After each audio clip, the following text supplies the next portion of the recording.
Hello everyone, welcome back to the channel. Okay, so this is episode 11, when the Muslims migrated to Abyssinia. I'm pronouncing that wrong. Abyssinia? Abyssinia? To the Abyssinia. How about that? There you go. That's what we'll say. When you can't pronounce it, you just make it sound weird and worse. Everyone get your hiccups out of the way, and let's go. The next major incident that is narrated in the seerah is the first immigration to Abyssinia. When these Abyssinia. What did I say? Did I say it right the first time? I don't even remember what I said. Oh well.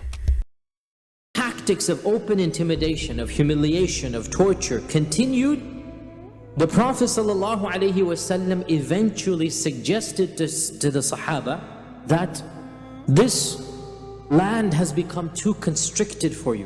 Why don't you emigrate to the neighboring land of Abyssinia? For there is a Christian king there who is a just king, and he shall allow you to worship without interfering in your worship. And this announcement was made in Rajab, in the 5th year of the da'wah. So, the 3rd year of the da'wah he goes public. Less than a year and a half later, we will not understand what hardships this would mean to emigrate to a new land. The people there are not of your tribe, and you are 2nd, 3rd class. You don't have any izzah. You can be plundered, raped, looted, anything could happen. Nobody's going to protect you. On top of that, you don't have bank transfers. You're not going to take your wealth and then, wire it to the different land. No. Your property is your property. You can't sell it at market price because you're not telling anybody you're leaving. To make matters worse, they have been told to go to a land where you're not even speaking Arabic. It's a different culture. It's a land in Africa. And therefore, when the Prophet ﷺ gave this command, 15 people immigrated, 11 men and 4 women. Why were all of these from the noblemen of the Quraysh? Because the slaves didn't have the political luxury to emigrate. SubhanAllah, if you think about it, the people who needed to immigrate the most couldn't do so. Salama narrated, first person, it's in Bukhari. Salama said, so we began to live in a good land with good neighbors, and we were safe with regards to our religion and did not fear any persecution. And the Prophet ﷺ said, this is interesting, he is a just king because he does not persecute his subjects and he does not interfere in their religion. Shortly after the immigration to Abyssinia, the Muslims returned back to Mecca. In fact, so much so that it is narrated that they came back within 3 months. Why would they return just after 3 months? What happened that caused them to change their minds after emigrating to Abyssinia and then come back to the very land of persecution, the very land of torture? They returned back because of one rumor. And that rumor was, the Quraysh have accepted Islam. No matter how wild the rumor sounded, their hearts were yearning to go back. And they didn't have the connections that we do with the modern facilities to verify. So they pack their bags and they come back all the way back. And on the way there, they discover that this is in fact not true. What is the basis of this rumor? And it says in this hadith in Sahih Bukhari that in the month of Ramadan, 2 months after the Muslims have immigrated, the Prophet ﷺ recited Surah An-Najm. And Surah An-Najm is a very powerful surah, very eloquent surah. النجم إذا هوى ما ضل صاحبكم وما غوى وما ينطق عن الهوى إن هو إلا وحي. And when he came to the very end of the surah, the very last verse in the surah basically says, فَاسْجُدُوا لِلَّهِ وَاعْبُدُوا. That prostrate to Allah subhanahu wa ta'ala and worship Him. And so the momentum built up in the surah and the excitement built up, and the power of the Quran affected the entire congregation, Muslim and non-Muslim, such that when the Prophet ﷺ said, فَاسْجُدُوا لِلَّهِ وَعْبُدُوا, the Muslims fell into sajda. And when the Muslims fell into sajda, the Quraysh were so overwhelmed with emotion, they too fell into sajda. Muslim and non-Muslim, for the first time, they all united behind the Prophet Muhammad sallallahu alaihi wasallam. The rumor begins a handspan and it returns back an arm's length. By the time it reached Abyssinia, the rumor had become what? They've all accepted Islam, they've united behind the Prophet Muhammad sallallahu alaihi wasallam. And this rumor, as we said, led to the Muslims to return back from Abyssinia, and when they came back, they discovered that this rumor was false. So the point being that the situation in Mecca remained status quo. It didn't change at all. And the Quraysh continued to persecute the Muslims. And so the initial batch that had immigrated from Abyssinia came together and decided, what do we do now? And the bulk of them said, let's go back. But in the meantime, they had stayed in Mecca 2-3 weeks, and the news spread amongst all of the Muslims about how good life was in Abyssinia, at least in terms of physical harm. Yes, it was difficult culturally and language and climate, but not hostile.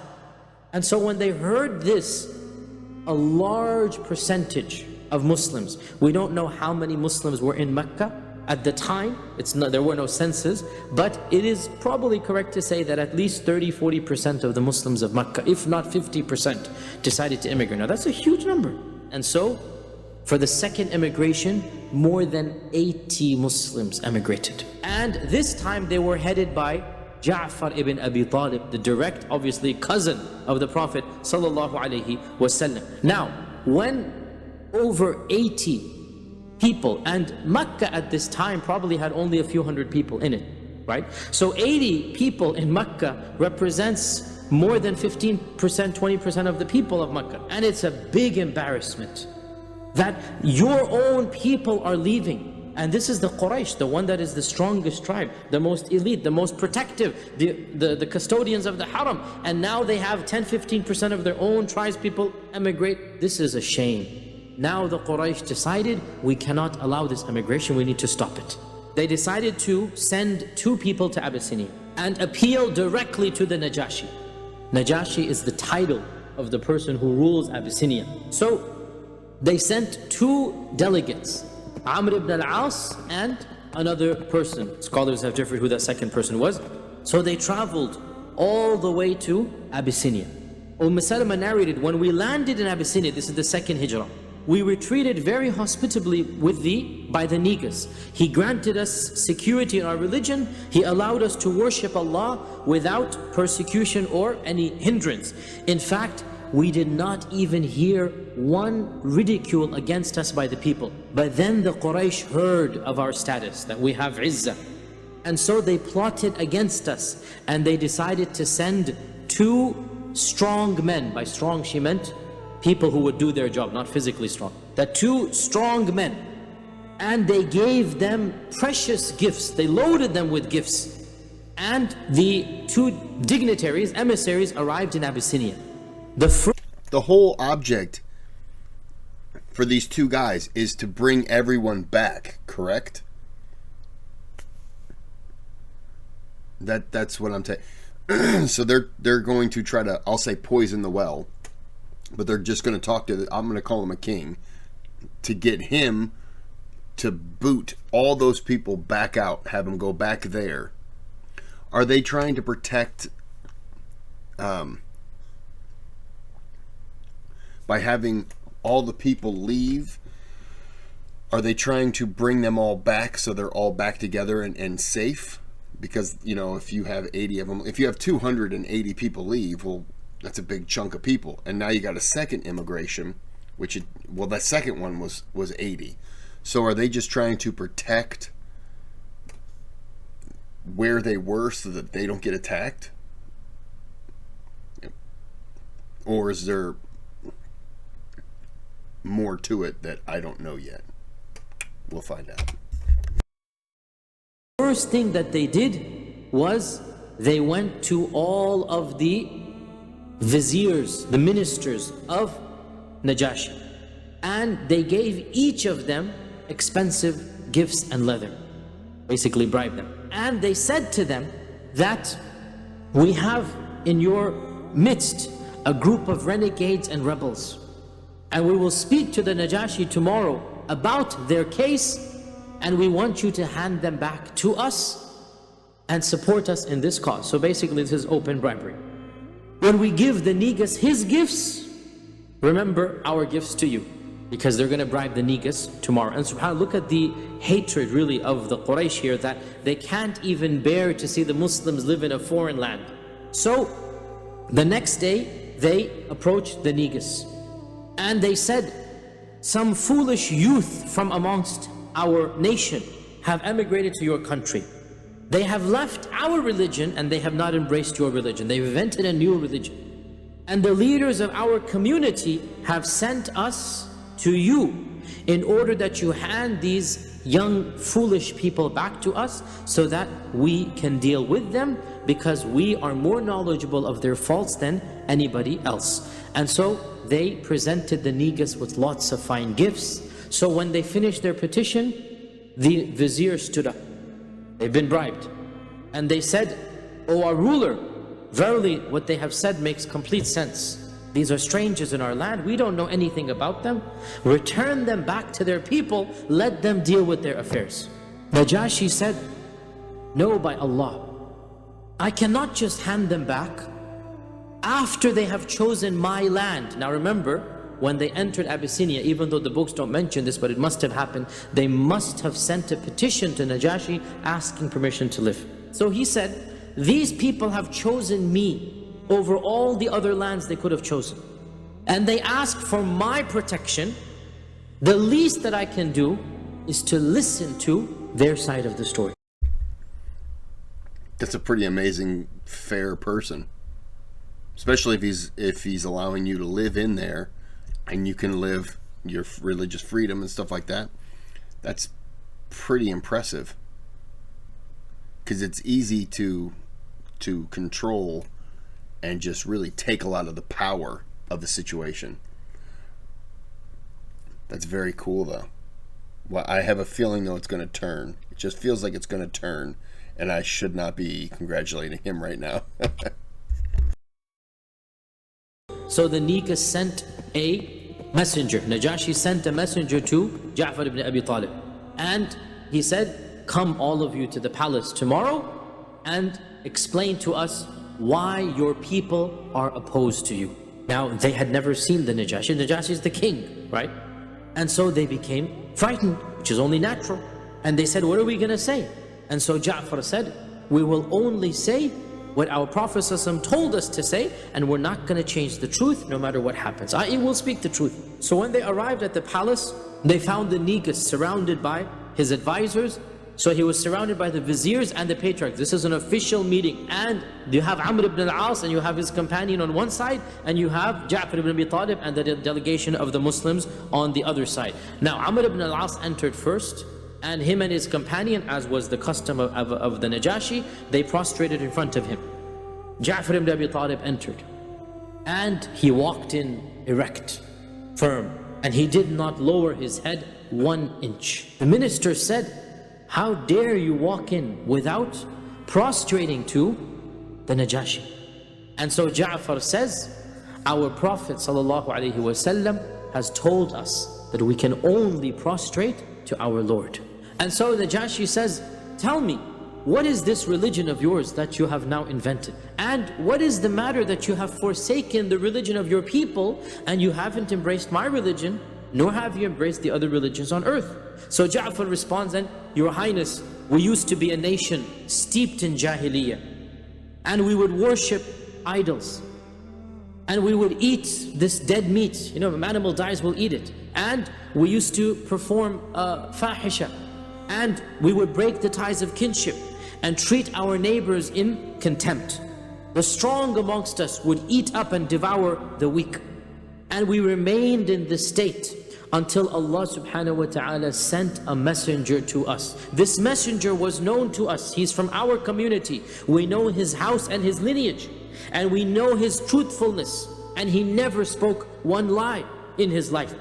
And he invited us to believe in one God alone and to leave idol worship. And he told us to abandon the ways of our forefathers and to leave the worship of stones and statues. And he commanded us to be true when we speak, and to fulfill our promises, and to fulfill the ties of kinship. He told us to be good to our neighbors, and he commanded us to avoid all evils. He told us to not spill blood, to give true testimony. He forbade us from eating the property of orphans. He forbade us from accusing others of adultery. And he commanded us to worship Allah alone without associating anything with him. He told us to pray and to fast and to give charity. So we believed in him, and we followed him, and we had faith in him, and we worshiped Allah alone, and we gave up worshipping idols. And we forbade upon ourselves everything that he told us to forbade, and we made permissible all that he allowed for us.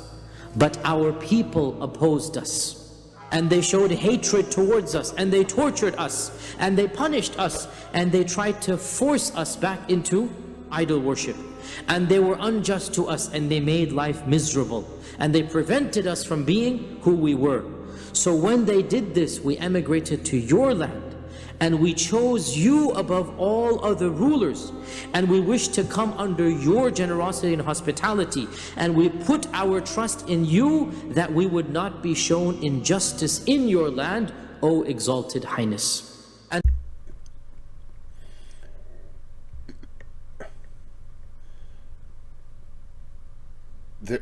if I'm this guy, this king, and I'm listening to that, they haven't said anything that would upset me. Like, okay, you believe what you believe, the people around you disagree with it, so it just seems fair, if you don't want to be harassed and attacked, potentially killed, you'll leave. But now they want you to come back. And they want you to come back and submit back to them what they want you to worship. I don't know what this guy's going to say, but my response would be, no, they can stay here. They can, like, if it's such a big deal to you that you and them worship the same thing, then either you kick them out and you find people who will worship what you want, or you get on board with what they want and you're all worshiping the same thing. Otherwise, you part ways and go about your life as though now neither of you know each other.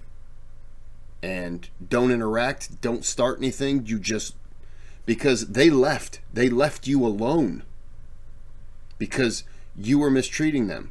So why should anyone have to go back to that? No. I almost want to say, no, stupid. That's, if you're attacking them and then you want them to come back, you're going to do the same thing. No. That's stupid.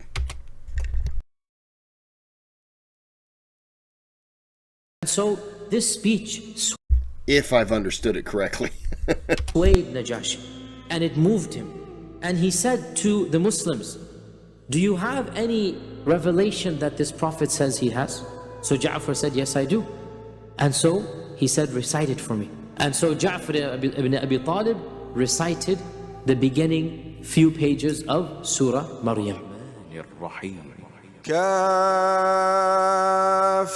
يا عين صاد ذكر رحمة. And obviously it is said, Ibn Ishaq himself says this, that even the patriarchs, without even understanding what was being recited, they were moved to tears. And Najashi himself began to cry. When it was translated to him, he too began to cry.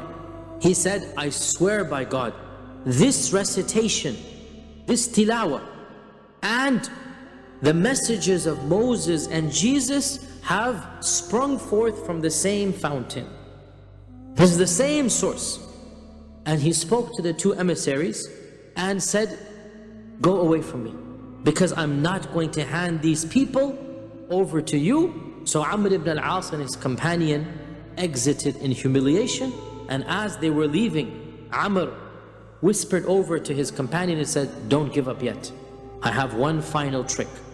His companion was the more gentle of the two, and his companion said, leave it, Ya Amr. Because look, even if we don't agree with him, in the end they are our relatives. But this is Amr ibn al-As, and at this time he's not a Muslim. So Amr said that no, one more attempt, just wait tomorrow. So the next day, they sought permission again. And the Niga said, what do you want? We already decided. And so Amr said that, oh, Holy Emperor, we forgot to mention to you one thing, that they say something blasphemous about the God that you worship, Jesus Christ. So Najashi sent the emissary again on the next day and said, come immediately to the palace. Come immediately to the palace, we're waiting for you now. We want to know what your position is on Jesus Christ. At this, the Sahaba were struck with terror, much more than they were on the day before. Because now, this is like, come right now. And so, once again they say, what are we going to say, Ya Ja'far? And so Ja'far said, we will say exactly as what the Prophet ﷺ told us to say. And we will not change this for them. And so they come back to the Najashi, and Najashi is a bit irritated. And he asks them, what is this that I have heard, that you have a blasphemous opinion about Jesus Christ? So Ja'far said, Your Royal Highness, we say exactly what our Prophet said. Now notice he said this phrase multiple times. So the point being, he says, our Prophet told us that Jesus Christ is the Abd and the Rasul and the Abdullah and Rasulullah and Kalimatullah that he gave to Maryam, Al-Batul Al-Adhra, the virgin, the innocent, the chaste Maryam, and that he was a righteous prophet. And so when Ja'far said the truth, now it comes out, and we can read into the lines here, that the Negus was not in fact a believer in the Trinity. And he didn't believe that Jesus Christ is the Son of God. And so he picks up a little branch that was in front of him, a twig, and he says, Wallahi, what you have just said does not exceed what Jesus Christ said by this much of a branch. And he turns to the emissaries and he says to Amr ibn al-As that, be gone from here and take all of your gifts back with you, I have no need for them. And so Salama is narrating all of this, and she concludes by saying, the two emissaries left, humiliated, debased and degraded. And we remained in the land receiving the best hospitality and the most neighborly treatment for 14 years. 7 years after the Hijrah, the Muslims were still in Abyssinia. Only after the Battle of Khaybar, and that's in the 7th year of the Hijrah, did the Prophet ﷺ send them a letter and tell them to come back. The Prophet ﷺ wrote Najashi a letter and he invited him to Islam. And Najashi wrote back to the Prophet ﷺ saying that, I am a Muslim and I believe in you and I believe in all that you say, and if you command me, Ya Rasulullah, I will come right now to Medina and serve you. Najashi eventually died a number of years later, and the Prophet ﷺ came out one day in Medina and he said, Jibreel has come and informed me that a pious brother of yours has died in a neighboring land. Before anybody could come and tell him, 2 weeks journey, instantaneously, on that very minute, the Prophet ﷺ was informed that Najashi has died. And he commanded the Sahaba to come and pray the one and only prayer that was ever prayed in the life of the Prophet ﷺ, Salat al-Janaza al-Ghaib. The only time ever in the history of Islam that the Prophet ﷺ prayed over somebody without a body being present. It was an incredibly good thing that he did. And of course, you know, the Prophet paying him back. But that was very cool. The guy's going away humiliated though. Like, I don't understand. I thought they, if it's humiliation because you didn't get your wish, I don't think that's humiliation. I think that I don't think they had a good argument to begin with. If you're demanding someone doesn't do something, you're demanding that they don't believe in this, you have to believe in this. Well, wouldn't it be logical that neither side agrees? So wouldn't that also be logical that one side would leave? I don't understand why you would want them to come back. It doesn't make any sense to me. Other than just the power move of getting you to come back, and now you have nowhere to go, so now you're gonna do what we say. Like, no. It's a very cool move, though. Unfortunately, I say it's unfortunately, it's sad that he died, as though he would still be alive today. No, he wouldn't. But, you know, it's one of those things where he's probably still young, still had a lot of life to give. It could have been anything. I mean, you know, people, the luck back then wasn't very good. It suddenly gets windy and you come down with dysentery and you're like, well, I don't know how I picked this up, but I'm going to be spending the rest of my time sitting on a toilet.